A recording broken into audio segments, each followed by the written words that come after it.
week's episode, I'm going to do something a little different. I kind of want to do another reflection episode, so as the same as I did in 2021. And to be honest, I want to do something a little lower key. It's the holidays, and I didn't want to do a full-on project during the holiday season, so I figured this would be a good time to do another reflection episode and talk about the year that was. And this is quite the year. It's the first full year of the channel. Last time I did this kind of episode was only 6 months. And so I definitely want to also start off before we get into anything is wishing everybody happy and safe holidays with family and friends. And I really appreciate you guys stopping in and spending time with me this past year.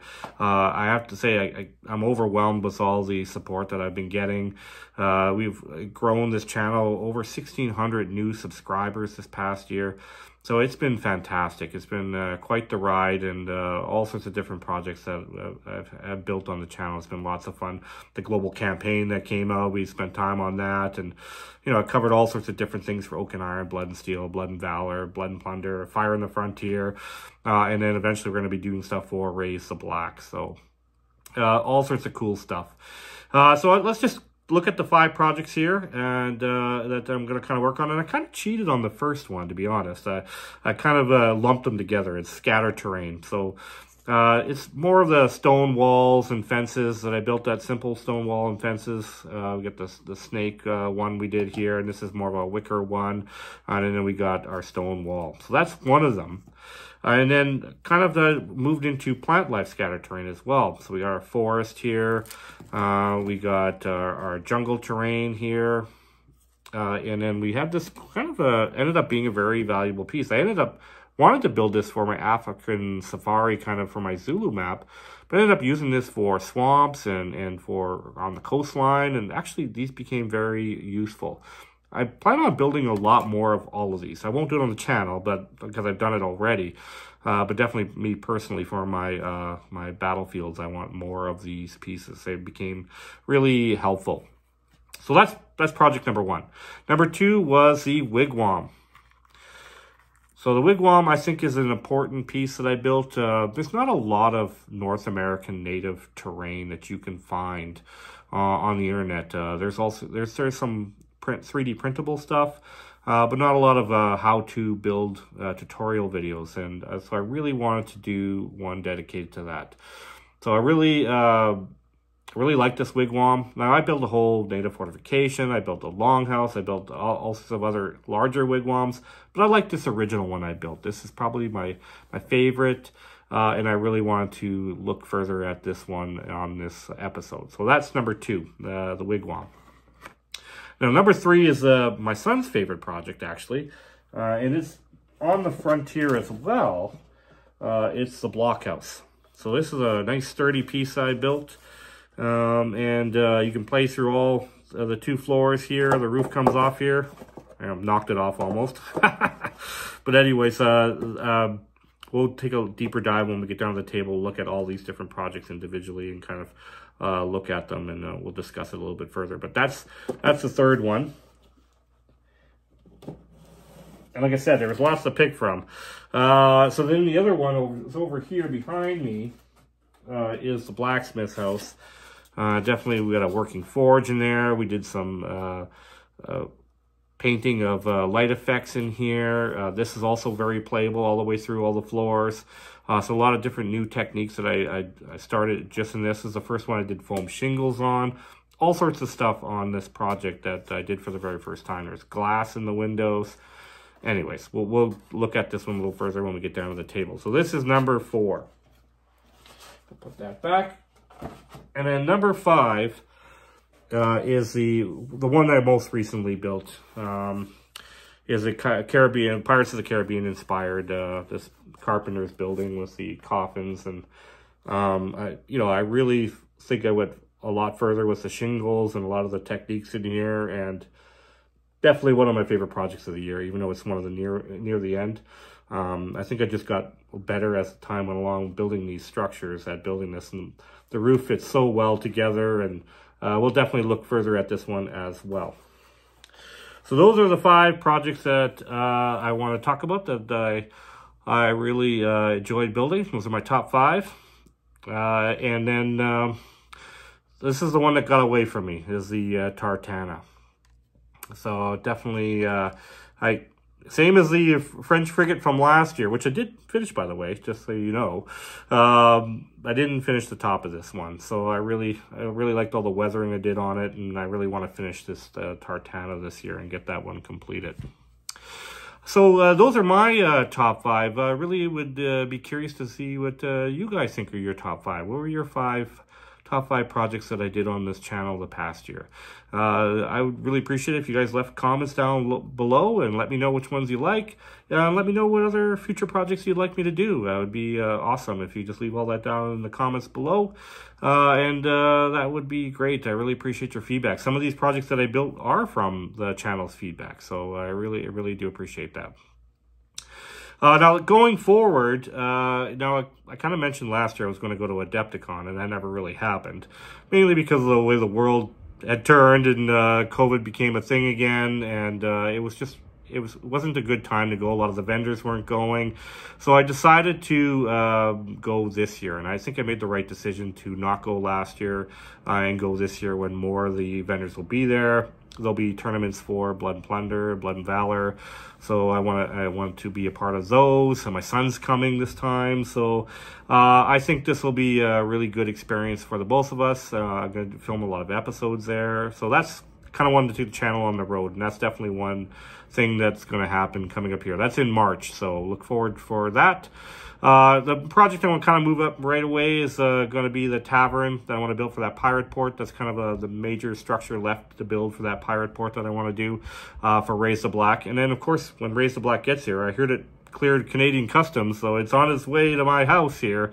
And then we'll be able to cover that further. I know there's been a lot of videos out already for it, but I'm going to do my spin on it and take a look through that. I really want to spend some time talking about that starter box, because I think it could really change this game and really take it to the next level where we get a lot of people involved. It's really accessible for a lot of people to afford to play Blood and Plunder.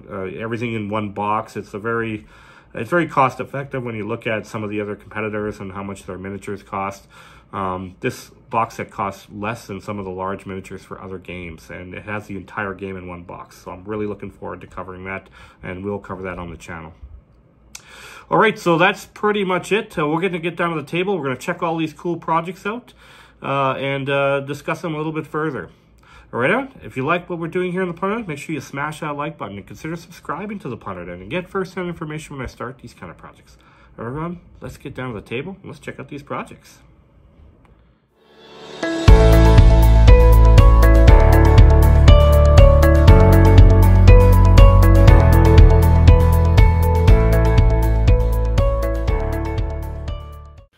Okay, so we're just going to go through the table here and look at some of these projects that were completed. Just briefly showing you the Thorn Walls, that dollar store build that I did for the Blood and Steel Zulu map. And there's a thatched roof hut. But just showing you that grassland from that scatter terrain. There's one of the stone walls. This is another piece I built, these hay bales, which I really like as well. There's some more of that plant life scatter terrain I talked about. That was one of my top 5 projects. But there's some other ones I built here for the native fortifications and just scatter terrain for the native village. So just kind of showing off some of those others. There's that fencing that I built as well. And it's kind of like a weaved wicker kind of fence, but it fit in well for the Zulu map, native map. I used it in European, frontier. It's actually a very versatile fencing. There's some fortification walls that I built. Just kind of looking through that. There's that Blood and Valor army that I built for Adepticon. I just kind of, we're going to pass through a few of them. There's some more of the objective markers. There's some more fencing. There's a sandbag kind of trench system I started, but I plan on building more of. There's some more of the scattered terrain fortifications, more of that army for Adepticon that I built. And then there's some more fencing. There's the snake fencing. So you can see I'm just kind of going through all the little bits here. There's the wigwam we talked about. So just to spend a little bit of time here. This is King Philip. He's from Fire on the Frontier. He's one of the legendary commanders. Painted him up this year as well. There's some native warriors in there. Just kind of showing you this bench, and I dropped it. Fantastic.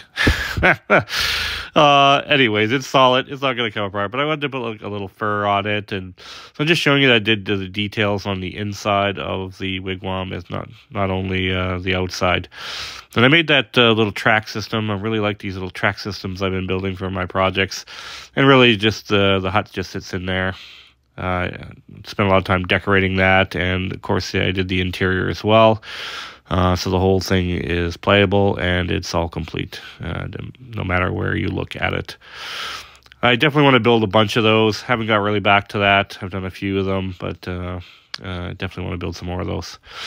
And then we get the blockhouse. So the blockhouse is a sturdy piece. It's I think it's more popsicle sticks than anything else, but the roof is mostly foam and cardstock. The chimney is foam as well.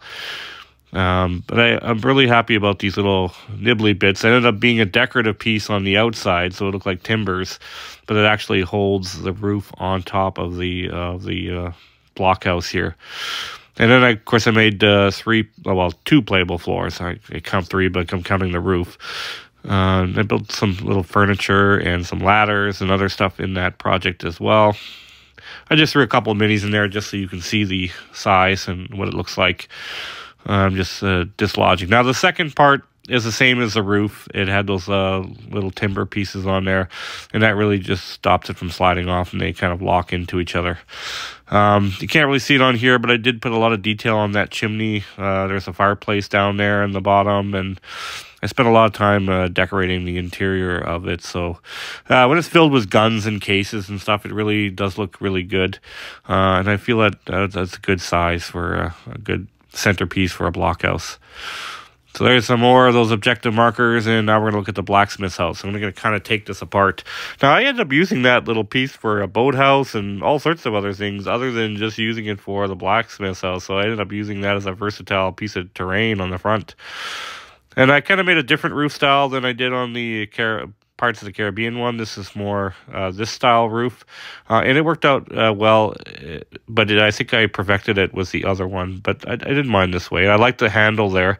It's easier to separate them. You can see I made a staircase, and did a lot of things I've never done before. Again, really happy with the interior of these, completely playable. Those staircases are the same size as a Blood and Plunder mini, so you can fit them up and down the staircase. So like I said, you can play right through this entire structure. I'm particularly proud of the paint job on the front of this one, as well as the working forge. Now, that's a tea light. I've made it so you can interchange the tea light in and out of there. So you don't have to worry about, tea lights run out. You can just keep putting new ones in there. It sits nice and snug and stays in there. So I'm really happy with the way that worked out. I mean, you could put LED and permanent lighting in there, but it's just cheap. Those tea lights are super cheap at the dollar store. And then there's another objective marker. And now we're getting to the Pirates of the Caribbean inspired building here. One of the last things we built on the channel here before the end of the year. And you can see how that roof just came off smoothly. And then, of course, we got playable floors here. We got a staircase, but we got rooms in this one, so it's a much larger piece. And, of course, when I go to build that tavern, it's going to be a lot similar to this with a lot of different rooms. And so you can really have like a combat battle right through the entire piece. I'm contemplating doing like a courtyard and stuff like that, which might be interesting and more challenging. It might take several episodes to complete it. Hopefully everybody's not too bored of the same project for several weeks, but some of these projects are quite time-consuming to complete. There's some more of that plant life scatter terrain, and we're just kind of going through the other side. There's some of my Blood and Valor materials there. Just kind of getting ready. There's that pier we built for the pirate port. I wanted to include that, and then, of course, the project that got away from me, this fabulous tartana. Which, I've almost got done. I just need to finish the top. I kind of want to do something special with the sails, though, so that's why I haven't gone back to it. I got some other ideas. So we're going to go back to the table again. I'm going to do it at a different angle. I actually ended up adding up a lot of my terrain that I built this year. I could barely fit it all in the table. Actually, I couldn't fit it all. That was that schooner that I built at a kit bashing, Firelock Games kit bashing. There's that French frigate, light frigate that I didn't finish from the last year, but I did finish it this year. I just figured I would include it in that group. Now, like I said, I couldn't include everything on here, but I certainly tried. So there's the stone walls or sea walls, some more of that native scattered terrain. That's that thatch roof hut or rustic stone house, I called it. There's some pictures of the Blood and Steel miniatures, the Zulu Anglo War. We've got just some more angles of the war. There's that new canoe. We're going to get around the table and take a look at that new canoe that Firelock Games has released. And we're just kind of going through some of the other bits. There's those fortifications off the water side that I built. I used those quite a bit as well in certain scenarios. There's another peruse through the Blood and Valor soldiers here for Adepticon, my army. There's a little bit of the native village here, just taking a look at that a little bit. There's some of the ruins, the roads that I built, some more of the other smaller projects. There's a couple of ships from Oak and Iron.